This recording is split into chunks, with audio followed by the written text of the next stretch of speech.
Bismillahirrahmanirrahim. Assalamualaikum warahmatullahi wabarakatuh. Asyhadu an la ilaha illallah, asyhadu anna Muhammad Rasulullah. Allahumma sholli ala sayyidina Muhammad wa ala ali sayyidina Muhammad kama sholaita ala sayyidina Ibrahim wa ala ali sayyidina Ibrahim bil alamina innaka Hamidum Majid. Sebelumnya kita panjatkan dahulu doa kepada Gusti Allah Ingkang Maha Agung untuk saudara kita yang telah memberikan sholawatnya lewat infak dakwah terhadap channel ini ya. Semoga sholawatnya itu menjadi catatan lagi amal soleh bagi mereka dan keluarganya kelak. Begitu juga untuk semua viewer terkasihku, terima kasih atas doa-doa baiknya. Semoga kebaikan doa itu juga tercurahkan kepada kalian semua. Ini puasa ya, jadi agak sedikit low supaya nanti nggak haus. Nanti haus di tengah jalan tambah repot nanti. Kalem-kalem aja, yang penting kalian bisa mengikuti, bisa paham ya.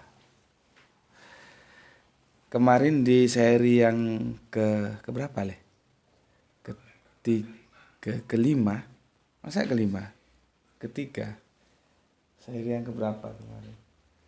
Itu aku sudah menjelaskan surat An-Nur ya, terus hadis Ibnu Majah tentang perintah menikah, perintah kawin, terus Al-Maidah. Al-Maidah sebetulnya aku mau sekarang seri yang keempat ya. Seri ketiga kemarin sudah kita selesaikan. Aku sudah menjelaskan surat Al-Maidah ayatnya yang kelima. Dan aku sebetulnya kemarin mau merangkum menjadi satu dengan surat Al-Baqarah 221 ya, dan surat Al-Muntahana 60 yang ayatnya ke-10. Cuman karena sudah cukup panjang 1 jam sudah, maka yang surat Al-Baqarah dan surat Muntahana kita jadikan satu video tersendiri ini. Jadi sepertinya kita dari ini ya perlu satu lagi baru selesai nanti. Karena di media itu diekspos bahwa Kanjeng Nabi itu digambarkan seolah-olah merestui perkawinan beda agama dengan menukil sejarah perkawinannya Zainab ya, yang pernah kita singgung sekilas di awal ya, di awal kajian ini, yaitu di Mampir Ngumbi. Nanti itu akan kita jadikan penutup, kita perjelas supaya saudara-saudara kita tidak termakan oleh sekarang kan informasi saling sarut marut, nggak karu-karuan. Harus pandai-pandai kita untuk mencernanya ya, supaya tidak menjadi korban informasi yang keliru. Nanti kita jadikan penutup tentang pernikahan putri Kanjeng Nabi, yaitu Bunda Zainab ya. Oke. Seperti aku kemarin sampaikan, sebetulnya ayat-ayat tentang pernikahan itu yang menyangkut tentang beda agama boleh atau tidak itu semua itu mukamat kok. Jadi tidak begitu sulit untuk dipahami. Jadi makanya aku juga heran kalau ada udah ngaku ulama, ngaku ustadz, ngaku tokoh masih bisa membenarkan perkawinan beda agama. Juga aku jadinya bertanya-tanya, ini dia itu bagaimana cara memahami Al-Quran dan As-Sunnah itu gimana gitu. Orang jelas-jelas dilarang. Dan itu ayatnya ayat-ayat yang gampang ya, yang mukamat, yang kita tidak perlu mencari poliseminya apa. Jadi bukan yang mutasabihat gitu ya. Kecuali tentang ahli kitab seperti yang kita kaji kemarin dan aku sudah ingatkan. Nanti terjadi perdebatan di situ tentang ahli kitab. Cuman itu aja yang agak ribet ya. Kalau lainnya gampang-gampang. Nanti surat Al-Baqarah ini juga gampang, surat Muntahana juga gampang ya. Oke, aku bacakan komentar kalian dulu mumpung belum menumpuk. Meskipun untuk di komentar kajian-kajian yang lalu aku belum sempat baca benar-benar waktunya terbatas ya, maka yang ini dulu aku baca dulu. Bismillahirrahmanirrahim dari Palu. Oke. Terima kasih atas doa baiknya ya. GF sama-sama lah ya, sama-sama di sana juga. Semoga keluarga yang di sana selalu baik dan banyak rezekinya. Untuk Kang Mas IP ya, Sidamanik. Sidamanik ini daerah Nanas ingatku ya. Nanasnya manis-manis Sumatera Utara. Matur numbah nuwun, terima kasih juga. Untuk Meka. Terima kasih Meka ya. Alhamdulillah saya tidak skip iklan, semoga ilmunya berkah. Terus, oke, matur nuwun. Terlanjur aku sebut namanya, mohon maaf. M ya. Nggak tahu ini cewek atau cowok. Begitu juga SB. Subhanallah, sudut pandang yang berbeda sangat membuka pengetahuan dan menambah wacana dan pola pikir. Surat Al-Baqarah 221 Gus. Oke, terima kasih untuk sahabat kita ya. SB. Dari mana ini asalnya? Nggak diberitahu, mungkin lain kali diberikan ya. Dan semoga apa yang telah disampaikan memberikan pencerahan dan menambah pengetahuan kita, dan tolong kalau sudah demikian sampaikan Mas SB kepada yang lain, dan semoga itu menjadi langkah dakwahmu ya. Kang Mas HF mungkin lagi-lagi maksudnya ini. Lagi-lagi closing statement yang mantap Gus, semoga berkah selalu Gus dari Cilacap. Oke Cilacap, terima kasih dan salam untuk semua keluarga di Cilacap ya. Cilacap ini perpaduan ya, tapi masih mayoritas Jawa tapi perpaduan Sunda juga bahasanya ya. Seperti Cirebon gitu ya. Jadi orang-orang Cilacap banyak juga yang pandai bahasa Sunda nih. Oke, berikutnya Mas SO. Salam Gus bagi penjelasan terbaik Din Kelantan Malaysia. Apa kabar saudaraku SO yang ada di negeri jiran? Semoga baik-baik selalu adanya ya. Kita lama tidak mendengar komentar kita dari saudara kita juga dari negeri jiran ya, yang kemarin menghadiahkan kaos itu ya. Semoga baik-baik saja, mungkin karena sibuk ya. Dan semoga sehat selalu. Demak hadir guru tasik nyimak kemawon. Nggih matur nuwun Mbak RE, mugi-mugi Mbak RE tansah pinaringan seger kewarasan ya. Selalu sehat ya. Demak matur mbah nuwun. Mas ATR, ini apa? Panjang sekali ini. Wow, panjang banget. Panjang banget ini. Ya. Assalamualaikum Gus, maaf keluar topik, oke. Tetapi tetap komen pada konteks video ini. Pernyataan Gus terkait para nabi muslim itu belum tentu Islam. Kok saya bingung alias pusing ya. Ini alasan saya, tolong dibenarkan kalau salah. Oh, panjang. Wah, itu sudah dijawab Mas oleh Kang K ya. Sudah dijawab. Sudah dijelaskan semua oleh GM dalam kajian berjudul Tidak Semua Nabi Beragama Islam. Ada 4 seri. Silakan nyimak videonya. Ya beginilah, aku minta bantuannya para senior-senior ya. Kalau ada junior yang belum ngerti bahwa sebuah tajuk sudah pernah kita kaji atau belum, tolong dibantu senior juniornya ya. Matur nuwun atas bantuannya Kang Mas senior kita Mas K ini. Ada dulunya sih satu kota kami ya, cuman karena pemekaran daerah Mas K ini ada di Malang dan aku ada di Batu ya. Ada di Kedung Kandang ini Mas K. Matur nuwun Mas K sudah dibantu itu senior juniornya ya. Oke Mas ATI itu sudah dijelaskan oleh Mas K sebagai senior Anda. Itu ada 1, 2, 3, 4 seri ya. Tidak semua nabi beragama Islam, silahkan di sana jawabannya ada. Ini pertanyaan dari panjenengan ada 1, 2, 3, 4, 5 ya. Insya Allah sudah dijawab semua di sana, dan kalau kurang jelas juga nanti bisa ditanyakan lagi. Berikutnya manusia hidup banyak macamnya, cari benar paling susah dijalankan. Dari dulu memang begitu. Kleco Surakarta masih menyimak. Oke, matur nuwun, semoga tidak mendung di sana ya. Di sini mendung. Dede hadir Gus. Oke, matur nuwun. Mas AM ini dari Tuban. Ini juga senior kita. Semoga Tuban tetap berjaya ya. Aku kalau naik bis malam itu lewat Tuban itu ya. Biasanya sampai sana jam 9 malam kita makan malam. Tuban semoga selalu ya dalam rahmat Allah ya. Matur nuwun Mas AM, salam untuk tulur-tulur saudara-saudara di Tuban ya. Ini senior kita dari Tuban. Itu biasanya apa itu? Kalau Tuban itu ikan ya. Ikan laut. Rembang hadir pertama Gus. Alhamdulillah Mas RW ini juga power aktif kita ya. Terima kasih untuk Mas RW, salam untuk saudara di Rembang. Bapak MN yang ada di Bandung nomor hijinya, number one. Atur nuhun, terima kasih Bapak MN yang ada di Bandung, aslinya Nganjuk beliaunya ya.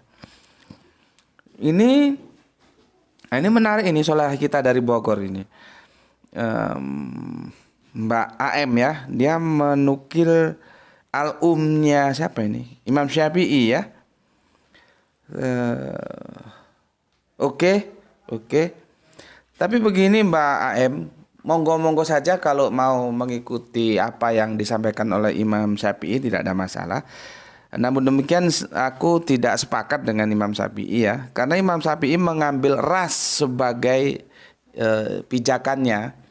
Kalau aku bukan ras tapi ajarannya ya. Yang menyatukan kita itu ajaran. Kalau ras itu nggak bisa menyatukan. Ras Israel ya Israel, ras Arab ya Arab, kita ras Asia ya Asia gitu. Nggak bisa menyatu. Kita bisa disatukan lewat ajaran ya. Jadi kalau ulama kita Imam Syafi'i itu menggunakan ras sebagai parameter untuk menentukan ahli kitab itu ya silakan, tapi aku tidak setuju. Aku setuju ke ajarannya, ke kitabnya itu gitu ya. Memang sih benar penerima kitab terdahulu itu kalau ditarik keras ya Bani Israel, iya benar gitu loh. Makanya kan aku sudah bilang perdebatan tentang ahli kitab ini agak ribet karena nanti seperti ini loh, aku tanya belum mendapatkan informasi yang jelas dari pihak-pihak yang berkompeten ya. Yang dimaksud Yahudi Nasrani ya, yang itu ada dalam Al-Qur'an itu kan komunitasnya adanya kan di Yatsrib yang signifikan ya. Kalau di Arab di Makkah maksudku kan tidak begitu.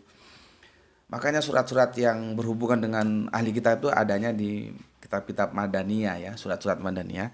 Itu aku tanya, itu sebetulnya orang Yatsrib yang memeluk Yahudi Nasrani ya, artinya dia Arab atau memang orang Israel sana yang melakukan. Kita kan tahu bahwa Israel itu ada begitu dominan diasporanya ya. Diaspora itu keluar dari komunitasnya cari kehidupan di tempat lain, itu namanya diaspora. Mereka menyebar. Lalu apakah ahli kitab yang dimaksud dengan Al-Quran itu yang mana? Dan apakah ahli kitab yang ada di Madinah itu memang diaspora? Artinya secara ras dia memang orang Israel atau orang Arab ya, rasnya Arab yang ada di Yatsrib ya. Tetapi mereka memeluk agama Yahudi Nasrani atau bagaimana? Ini aku sampai sekarang sudah tanya ke beberapa orang yang menurutku itu punya kompetensi untuk menjelaskannya. Ternyata mereka juga agak sulit menjelaskannya. Ya, kan bisa saja orang Yatsrib kemudian karena tentunya dari mana informasinya itu dari perdagangan sehingga membuka dunia luar. Sehingga mereka tahu ada Yahudi Nasrani dan mereka menjadi pemeluk agama Yahudi Nasrani, kan bisa juga. Atau memang benar-benar orang dari teritorial Israel sana yang migrasi karena melakukan diaspora. Diasporanya itu kan sampai ke Eropa Timur terutama kan, bahkan sampai ke Amerika sana. Makanya kita pernah sedikit dulu kupas sebetulnya yang menguasai itu Amerika mengontrol Israel atau Israel yang mengontrol Amerika, itu kan tidak semudah itu. Karena semua apa yang dilakukan Israel itu selalu diamini Amerika, kebijakan-kebijakan politiknya. Entah itu politik dalam negeri, luar negerinya kan begitu. Akhirnya kan kita tanya, sebetulnya Amerika itu dikendalikan Israel atau Israel yang dikendalikan Amerika? Ya, diasporanya sampai ke sana ya. Meskipun yang paling banyak itu di Eropa Timur ya, di Hongaria dan sekitarnya ya. Dan Jerman juga ada ya diasporanya itu. Dan yang ada di Arab pada abad ke-7 ini itu benar-benar orang Bani Israel atau orang Yatsrib yang notabene secara ras itu Arab yang memeluk agama Yahudi. Itu disebut ahli kitab atau yang mana? Nah, itu aku belum dapat penjelasan, jadi aku tidak bisa mengambil sebuah kesimpulan ya. Karena aku tanya juga mereka tidak bisa memberikan jawaban. Dan aku juga kan bukan sembarang orang pokoknya jawaban terus aku terima kan ya enggak tuh. Aku kan mesti lihat dulu kan gitu. Tetapi apapun yang kita tahu bahwa memang Bani Israel itu egonya tinggi. Bagi mereka itu Yahudi dan Nasrani mereka enggak loh ya, ingat ya. Karena misi Kanjeng Nabi Isa kan tertolak. Mereka akhirnya tetap berkutat di Yahudi, enggak mau melakukan abrogasi. Sama juga nanti Nasrani yang menjadi Kristen juga enggak mau berabrogasi ke Islam.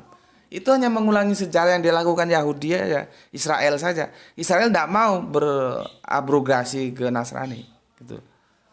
Ya. Jadi sebetulnya ada dua yang menjadi masalah dalam kesimpulan dari Imam Syafi'i dalam kitab Al-Umnya itu ya. Pertama, kalau dinisbahkan ke ras, Israel itu tidak mau bernasrani. Israel itu tetap beryahudi, jadi kan menjadi patah argumentasi beliau. Belum lagi yang tadi aku bilang, seharusnya ikatannya itu ada di ajaran. Jadi yang jadi masalah ajaran bukan rasnya seseorang itu ahli kitab atau bukan. Begitu ya. Itu alasanku aku tolak apa yang dituliskan oleh ulama kita ya, Imam Syafi'i, dan ini menjadi kiblat keislaman orang-orang di Asia, terutama Indonesia dan sekitarnya ya. Namun demikian tanpa mengurangi rasa hormat, aku tetap menolaknya dan aku tidak menerima itu. Karena aku perbicaranya Bani Israel atau tidak itu keajarannya bukan kerasnya. Dan kita tahu Israel itu ego banget. Berita kemarin ada orang Manado ya yang dia namanya Manado notabene ya Indonesia yang rasnya ya ras seperti kita. Ketika dia mau diakui sebagai Yahudi itu kan urusannya ribet sampai ngurus macam-macam surat diurusnya dan akhirnya diakui juga ya, tapi dengan segala persyaratan yang itu ketat banget. Tapi pada prinsipnya mereka tidak mau. Tidak ada ceritanya misionaris Yahudi itu tidak ada, karena mereka tidak mau. Egonya tinggi. Mereka mau Yahudi itu untuk mereka dan mereka untuk Yahudi. Jadi antara Yahudi dan Israel, Israel dan itu nggak bisa terpisahkan. Itu ego mereka. Dan mereka tidak mau Nasrani. Ya. Maka kalau ahli kitab yang terdiri dari Yahudi Nasrani terus dinisbahkan berdasarkan ras menjadi salah. Karena Israel sekali lagi sampai detik ini pun mereka menolak Nasrani. Ya kalau hanya segelintir orang juga ya mungkin ada lah ya di Israel sana yang Nasrani. Tapi secara mayoriti mereka tetap dalam keyahudiannya. Itu Mbak AM komenku, dan tapi untuk teman-teman yang masih sependapat dan masih mengikuti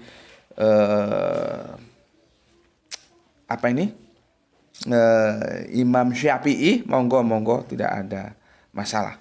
Oke. Jadi dari itu semua, aku tetap pada posisiku kemarin. Bagiku ada last story, ya, menjadi last story, menjadi cerita akhir, dan itu sudah the end tentang ahli kitab. Karena semua itu harus bermigrasi, berabrogasi ke Islam. Jadi kalau sekarang apakah masih ada ahli kitab, maka aku jawab tidak ada. Ya, jadi ini ya. Quran surat Al-Maidah 55 itu dia selesai pada waktu transisi dulu. Ahli kitab itu masih benar-benar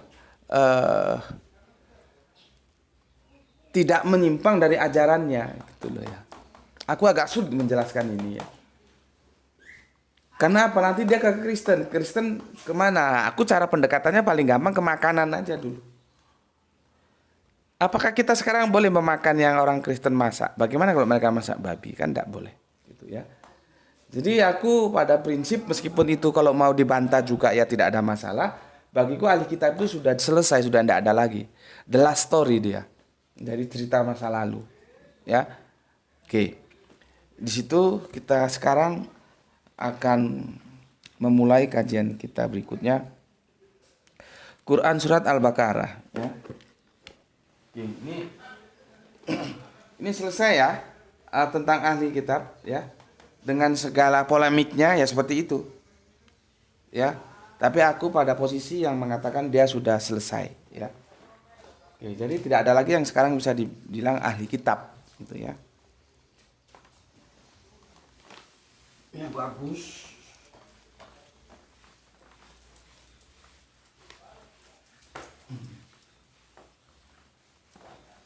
Sekarang kita fokus ke Quran suratnya Al-Baqarah surat 2 nomornya 221. Ya, 221. Pelan-pelan ya, ini nggak puasa jadi nggak bisa minum takutnya haus. Kalau kita lihat perikopnya itu Depak memberikan perikop pokok-pokok hukum perkawinan, perceraian dan penyusuan. Tapi sepertinya setelah aku teliti kita hanya fokus di surat 221 aja ya. Di ayat yang 221 maksudku. Ini. Ya, yang tentang perceraian dan penyusuan itu lain kali lah ya. Kita fokus karena yang jadi masalah tentang perkawinan. Aku baca, kamu buka Al-Qur'anmu sehingga kita bisa sama-sama tahu. Kalau misalkan ada yang salah itu bisa diluruskan ya. Bismillahirrahmanirrahim. Aku langsung ke terjemahannya.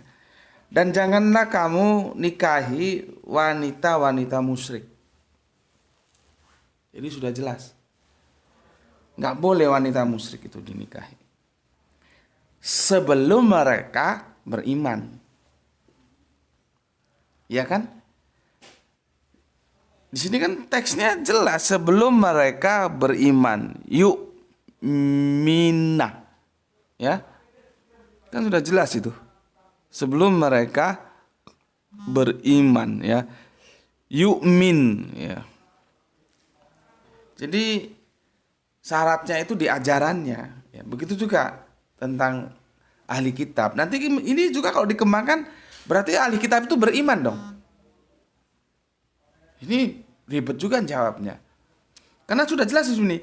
Dan janganlah kamu nikahi wanita-wanita musyrik sebelum mereka beriman. Artinya kalau beriman itu boleh. Berarti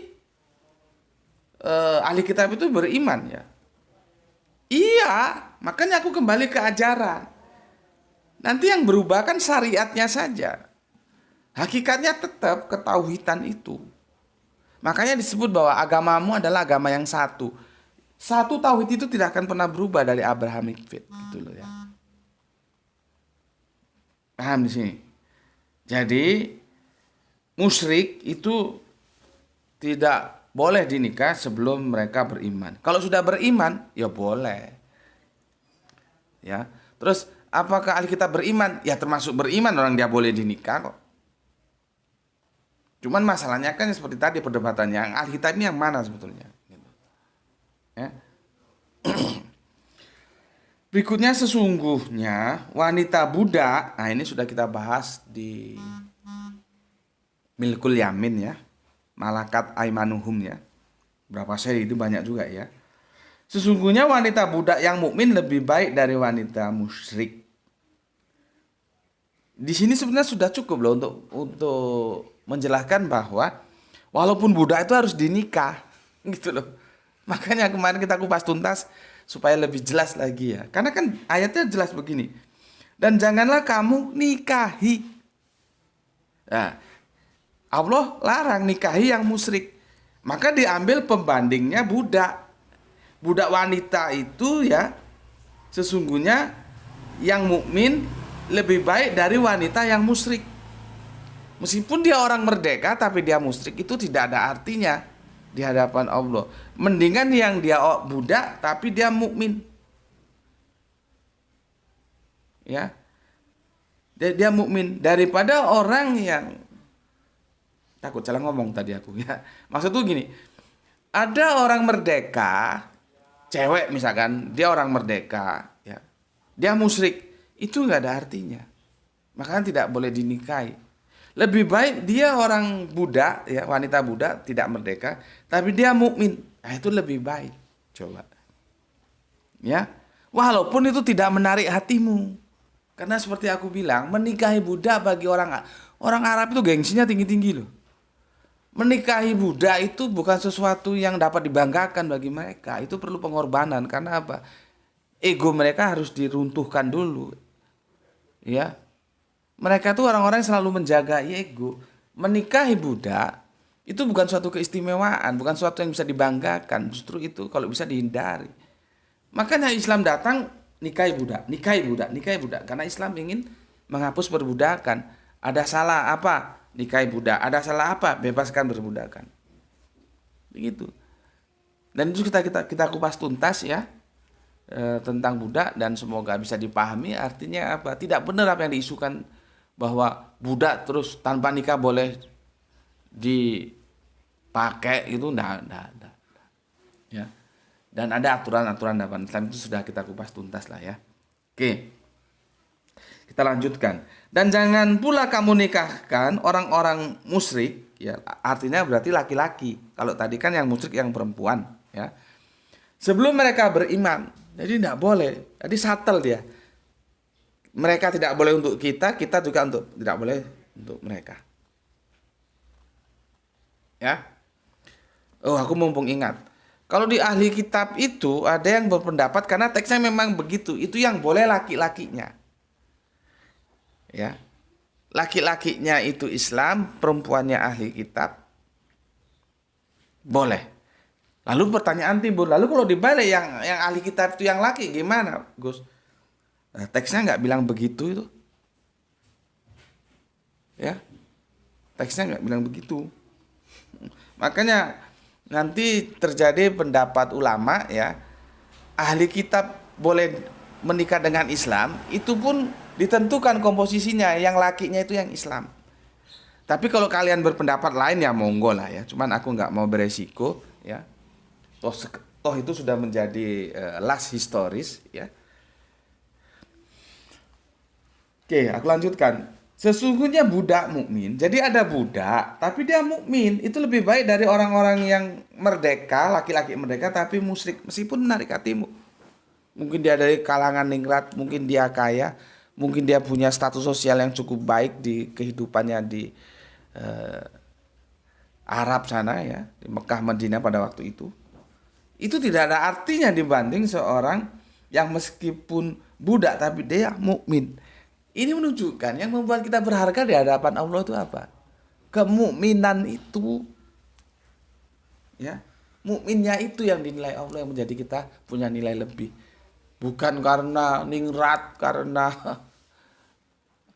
penguasa, enggak begitu, ya. Oke, jadi jelas ya, ini gampang sekali, ya. Kenapa begitu? Karena mereka mengajak ke neraka, sedang Allah mengajak ke surga dan ampunan dengan izinnya. Dan Allah menerangkan ayat-ayatnya kepada manusia supaya mereka mengambil pelajaran. Clear, apa yang sulit? Tidak ada. Jadi apalagi yang diperdebatkan? Musyrik itu tidak boleh dinikah. Ya, tidak boleh. Ya. Nih ya, tidak boleh. Sekarang kita ke Quran surat Al-Mumtahanah ya. Mumtahanah suratnya 60 ayatnya 10. Ini jelas kan? Simple kok ini. Ya. Musyrik,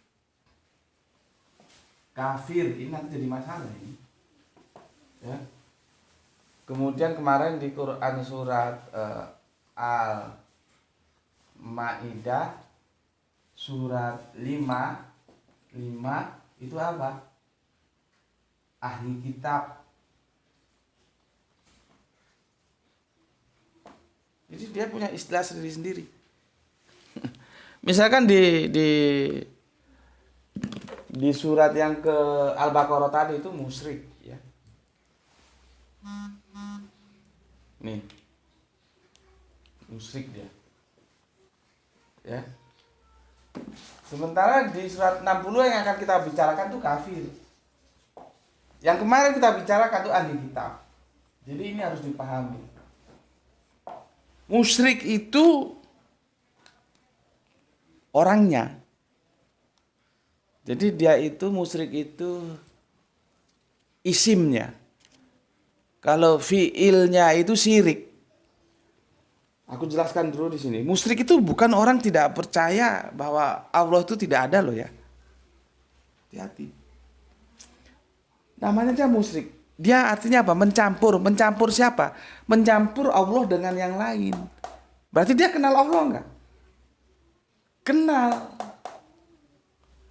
Dia kenal Allah tetapi dicampur dengan yang lain. Padahal Allah itu enggak mau. Ya, dia harus esa. Ya, dia enggak mau dicampur. Ya. Karena dia campur maka dia musyrik. Nah, sekarang kafir, apa terminologi kafir? Orang yang menolak Islam. Ya, orang yang menolak Islam. Setelah Islam didakwakan. Sebelum Islam sampai ke dia nggak bisa dibilang kafir loh ya. Misalkan sekarang ada satu daerah yang itu tertutup, terisolasi, dan di sana Islam belum disampaikan dan orang tidak mengenal Islam. Itu nggak bisa dibilang kafir. Karena kafir itu Islam yang sudah sampai padanya, ya lewat kerja dakwah misalkan ya. Tapi dia tidak menerima. Itu baru disebut kafir. Karena kafir itu artinya menutup. Artinya dia menutup terhadap apa yang kita dakwakan yaitu Islam. Sekarang bagaimana mungkin dia dibilang kafir orang Islamnya belum sampai? Kan tidak bisa. Ya, maka kafir itu harus dipahami. Orang yang telah Islam sampai kepadanya tetapi dia menutup, maka dia disebut kafir.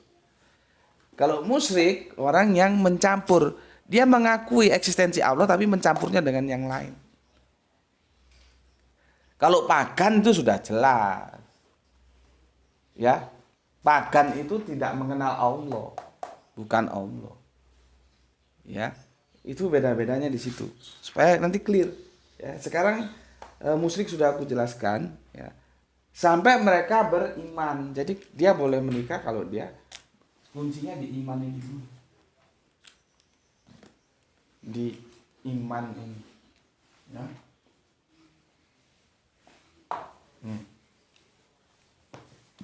Kalau sudah beriman ya boleh. Ya, oke. Sekarang aku akan menjelaskan surat Al-Mumtahanah itu ya. Surat Al-Mumtahanah khususnya ayat yang ke 10. Kamu buka lagi ya Al-Qur'anmu. Ini gampang kan? Jelas kok, apanya lagi yang sulitkan? Tidak, sudah jelas seperti itu. Ya, bahkan menggunakan pembanding budak dengan pembanding, ya. Oke, mumpung aku ingat ada yang menarik. Ini kan belum dinikah. Ya, kemarin waktu kami ngaji itu ada yang tanya, "Loh Pak, kalau sudah menikah gimana, Pak? Gimana Gus kalau sudah menikah?" Ini kan belum. Perintahnya kan jelas. Janganlah kamu nikahi, berarti kan belum nikah. Ya, belum nikah kan? Terus ada yang tanya, "Gus, kalau sudah menikah itu gimana? Tiba-tiba yang satu masuk Islam gitu. Atau yang satunya keluar dari Islam.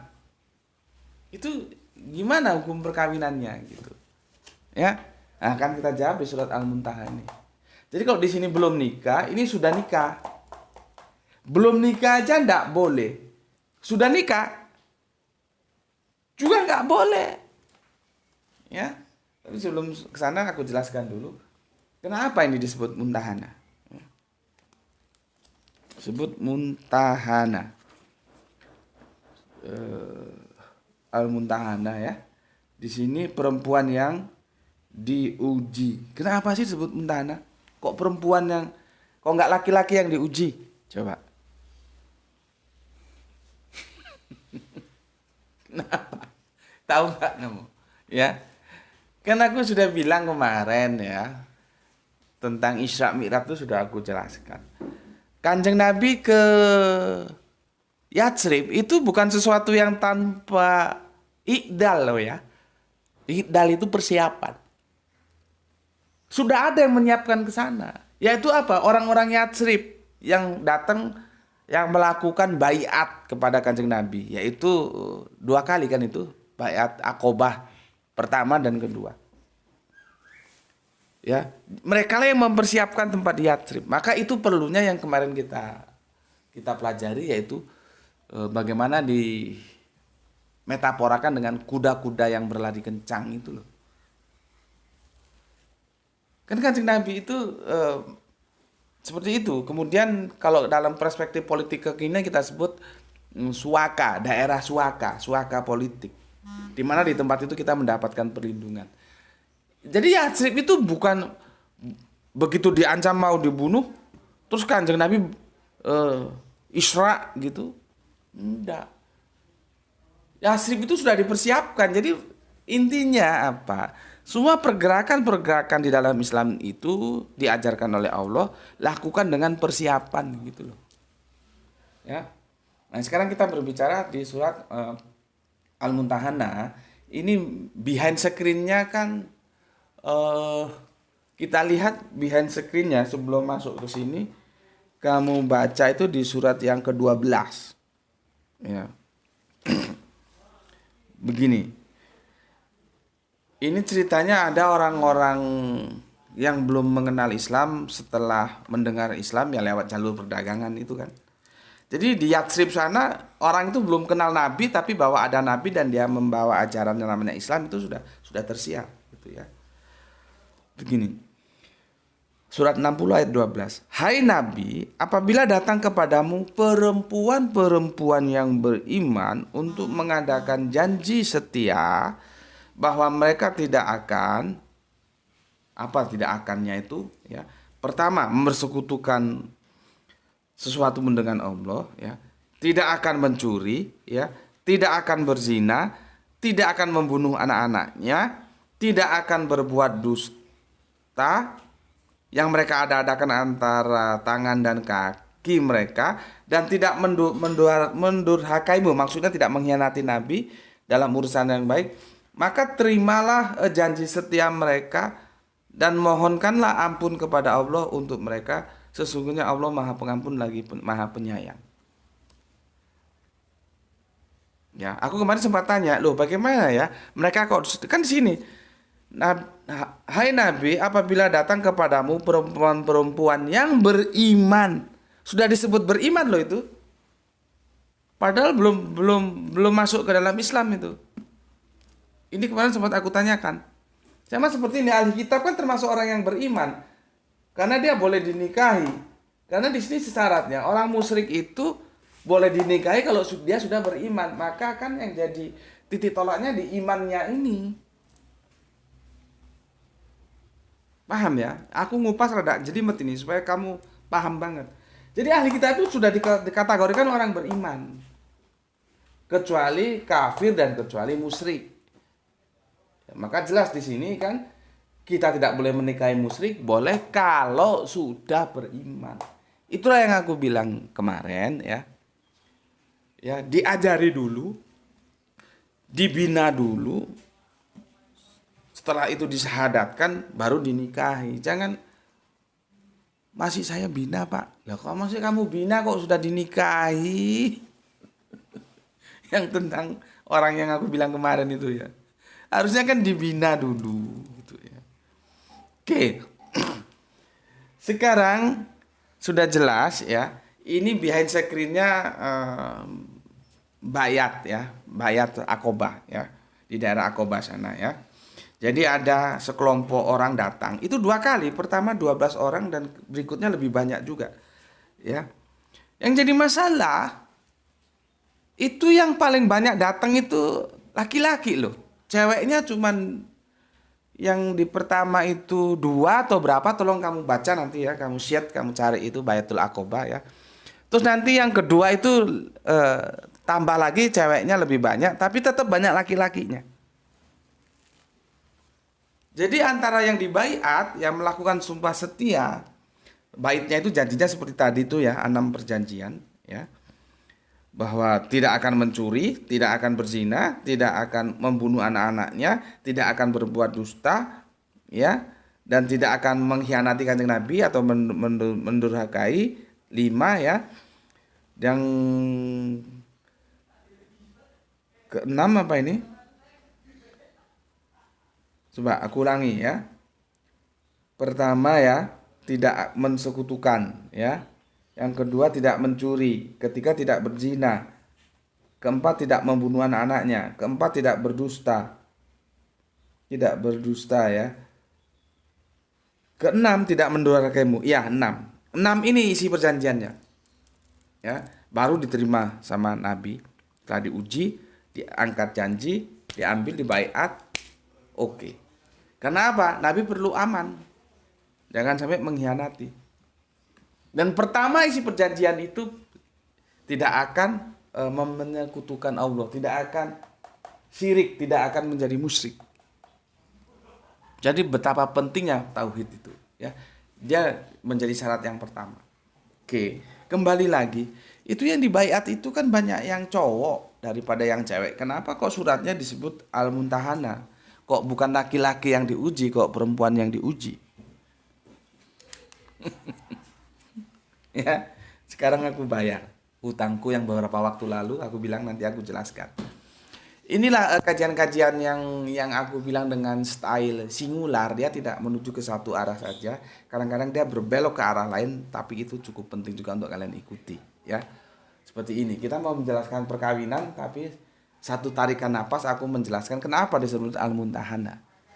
Jadi begini, para ulama mengatakan begini, disebut Al-Muntahana karena itu tidak gender parameternya.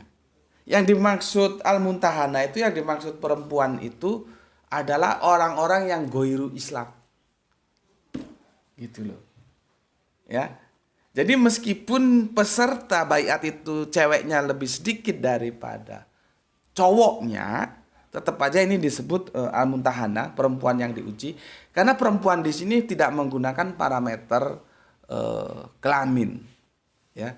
Jenis kelamin bukan itu maksudnya, tapi parameternya orang-orang yang goiru Islam atau di luar Islam itu dianggap perempuan. Artinya orang-orang yang sudah masuk ke dalam Islam itulah yang laki-laki, gitu loh. Ya, begitu yang aku terima ya. Oke, sudah sah hutangku, sudah aku jelaskan. Sekarang kita masuk ke ayat 60-10. Sekalian menjawab, kalau ini kan belum dinikah. Kalau ini sudah dinikah, gimana? Nah, kita baca di sini. Hai orang-orang yang beriman, apabila datang berhijrah kepadamu perempuan-perempuan yang beriman, maka hendaklah kamu uji keimanan mereka. Jadi imannya diuji. Jadi dia sudah percaya kepada kanjeng Nabi Muhammad, dia sudah percaya kepada Islam, dia sudah percaya. Cuma kan harus diuji lagi, ya. Maka hendaklah kamu uji. Jadi jangan ngaku-ngaku kami beriman langsung diterima aja, jangan, hati-hati. Allah suruh menguji, ya, jadi diuji. Allah lebih mengetahui tentang keimanan mereka. Artinya mana yang benar-benar, mana yang ada udang di balik batu sebetulnya ingin menghancurkan Islam. Kan ini dalam situasi Islam belum berkuasa secara kuat, ya. Oke. Maka jika kamu telah mengetahui bahwa mereka benar-benar beriman, maka janganlah kamu kembalikan mereka kepada suami-suami mereka, kepada orang-orang kafir. Gitu loh ya. Nggak boleh, ya. Mereka tiada halal bagi orang-orang kafir itu, dan orang-orang kafir itu tiada halal pula bagi mereka. Inilah sebabnya kemarin kita sudah menjawab pertanyaan, loh Pak itu kan suaminya, loh Pak itu kan istrinya orang gitu. Kenapa boleh dinikahi? Kemarin sudah kita jawab. Tolong dilihat dulu ya. Konteksnya ini adalah konteks peralihan keimanan. Ya, dalam Islam tidak boleh kawin campur dan ini dalam suasana perang. Ya. Ketika orang itu sudah berislam, maka itu juga memutus tali perkawinan. Jadi ketika ada wanita, dia suaminya kafir, ya awalnya dia juga kafir ya. Sudah disampaikan Islam, tidak mau dengar, cuman kan dia lama-lama berpikir, wah ini Islam ini bener, gue masuk Islam lah. Ternyata yang laki tidak mau. Maka ketika yang perempuan itu sudah mau menerima Islam, sudah tidak menutup lagi, tidak kafir lagi, otomatis perkawinannya batal. Itu loh. Makanya dia boleh dinikah.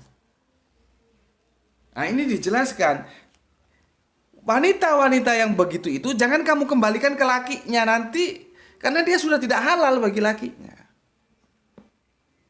Begitu juga lakinya, kalau ada laki-laki yang sudah berislam, istrinya masih menutup diri, masih kafir terhadap Islam, itu otomatis perkawinannya juga putus. Sampai menunggu yang laki atau yang perempuan itu mau berislam, itu nikah lagi. Nanti akan kita jelaskan di bagaimana pernikahannya Ibunda Zainab ya, putri Kanjeng Nabi. Jadi ini yang sudah menikah pun putus. Begitu dia sudah berislam. Apalagi ini yang belum. Gitu loh ya. Jadi aturan-aturan dalam Islam itu ketat banget ya. Ya. Mahar-maharnya juga ini kalau kita baca semua itu kembalikan maharnya. Jadi kita gagah kembalikan maharnya ya. Dan ini yang penekanannya yang sangat bagus, dan janganlah kamu tetap berpegang pada tali perkawinan dengan perempuan-perempuan kafir. Nggak boleh. Jadi perkawinan itu nggak boleh dipertahankan gitu loh. Ya. Ini kok dibaca terus, ini aturan-aturan maharnya juga saling dikembalikan gitu. Tapi itu sudah kita pernah bahas ya ketika kita bahas malakat aimanuhum. Ini hanya mengulang saja ya. Intinya walaupun sudah menikah, begitu salah satunya berislam itu putus. Yang perempuannya tidak boleh kita kembalikan ke sana, karena dia sudah tidak halal bagi suaminya yang masih kafir gitu. Ya.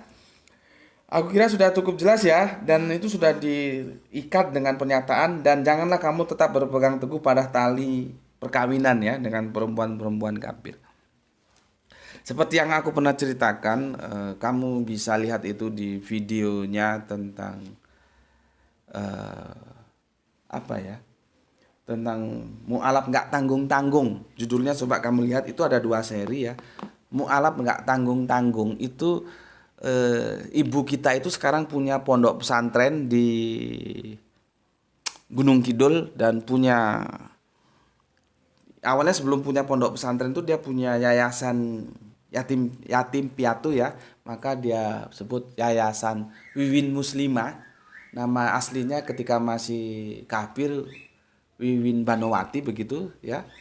Setelah dia dalam kesadarannya berislam ya, akhirnya pernikahan dia dengan suaminya putus. Ada lihat, coba lihat.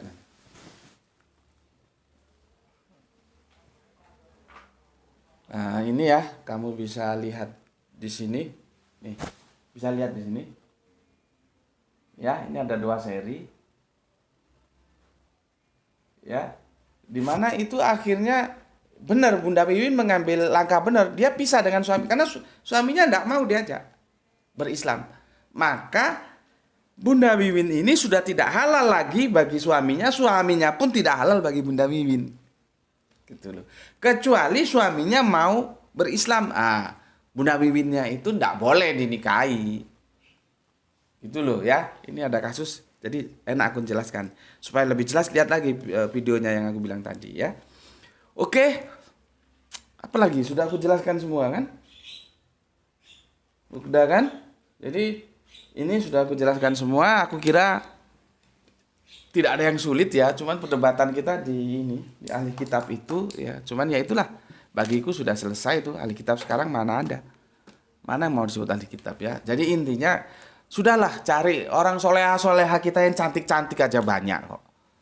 Begitu juga yang cewek. Orang yang soleh-soleh aja dari laki-laki Islam juga yang ganteng-ganteng, yang kaya-kaya juga banyak kok. Kok kamu ngambil risiko kawin dengan yang lain agama itu untuk apa? Risikonya cukup tinggi karena risikonya nanti juga ke anak, ke cucu kita gitu. Ya. Apakah kamu bisa sampai hati melihat cucumu, anakmu masuk ke tempat lain sedangkan kamu ada di masjid? Nuranimu itu loh pakaian. Ya, sudah kalau aku sudah menjelaskan semaksimal mungkin, semampuku mungkin. Ya, nanti ditambahi lagi 2 seri lagi baru kita tutup. Cuman dari itu semua yang aku inginkan, kalau kamu terlalu sulit menerima kajian-kajian secara analitik yang ilmiah yang jelimet ini, nuranimu itu loh gunakan. Kalau kamu cewek cowok yang belum nikah, kamu mau anak-anakmu itu masuk ke tempat lain sedangkan kamu ke masjid. Kalau kamu itu bapak, ibu, kamu mau cucumu itu masuk ke rumah ibadat lain sedangkan kamu itu ke masjid. Gunakan nuranimu. Jadi semoga kita yang belum kawin-kawin nih memilih jodoh yang tetap Islam. Semoga ini orang-orang tua juga ini cari mantu yang tetap Islam. Jadi nggak ada resiko gitu loh ya. Aku ulangi lagi, yang cewek-cewek cantik-cantik soleha juga, kaya-kaya juga banyak. Yang cowok-cowok gagah-gagah, kaya-kaya, pinter-pinter juga banyak. Ya, ngapain cari yang lain? Begitu juga bapak ibu kalau cari mantu begitu ya. Jadi aku kira cukup sekian dan sampai ketemu lagi kita di season berikutnya ya. Itu dari aku dan tidak terlalu menggebu-gebu karena sedang puasa. Tapi apapun adanya semoga tetap aja ada sebuah pencerahan yang bisa kalian dapatkan. Dan sebagai penutup aku doakan juga kalian semuanya dan untuk kita semua juga doa itu. Semoga kita selalu dalam barokah Gusti Allah Agung, diberi kesehatan dan diberi rezeki yang melimpah ruah. Matur nuwun, bismillahirrahmanirrahim, alhamdulillahirabbil alamin.